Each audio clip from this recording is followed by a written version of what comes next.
penginapan tempat dia menyembunyikan uangnya ternyata sudah dibobol. Sementara itu, Wendy diminta mengambil mobil jenazah dari rumah duka yang dia kelola bersama Harry. Di waktu yang sama, Ruth datang menemui Marty meluapkan kemarahannya atas kematian pamannya dan masa depan dirinya bersama kedua sepupunya. Tapi Marty menolak membahasnya sekarang.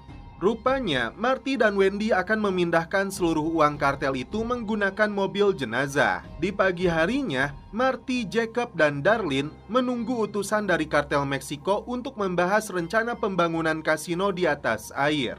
Ternyata yang datang adalah pengacaranya kartel yang bernama Helen Pierce.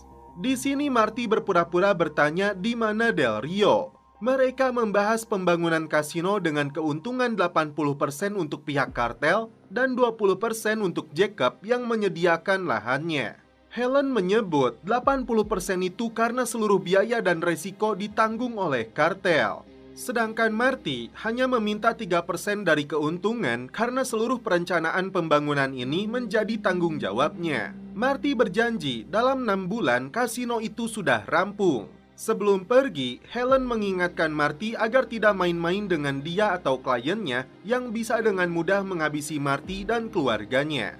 Marty cukup lega karena kartel mendeteksi keberadaan Del Rio ada di Chicago. Ternyata, Marty harus mengenali karakteristik pejabat di kota ini karena pembangunan kasino syarat dengan muatan politik dan sosial, tidak semudah membangun warteg. Di malam harinya, Marty dan istrinya dikejutkan dengan bunyi alarm di dalam rumah yang ternyata Charlotte baru saja pulang, tapi dia lupa dengan nomor kodenya. Padahal itu tanggal ulang tahunnya. Marty berjanji kepada keluarganya setelah kasinonya beroperasi, mereka bisa menghilang ke belahan dunia manapun yang mereka inginkan tanpa disadari oleh kartel. Seorang asisten Charles Wilkes menyebut izin untuk mendirikan kasinonya tidak akan dia setujui dengan alasan belum mengenal Marty. Karena itu, Wendy berharap mereka berdua bisa mengenal satu sama lain.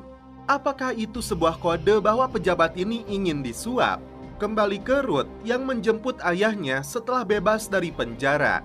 Dia menunjukkan alat penyadap yang disembunyikan pamannya yang diam-diam bekerja sama dengan aparat penegak hukum untuk menjebaknya dalam kasus pembunuhan. Untuk mendekati pengusaha itu, Wendy menyumbangkan $50.000 dalam acara amal yang diselenggarakan Charles di Kansas City.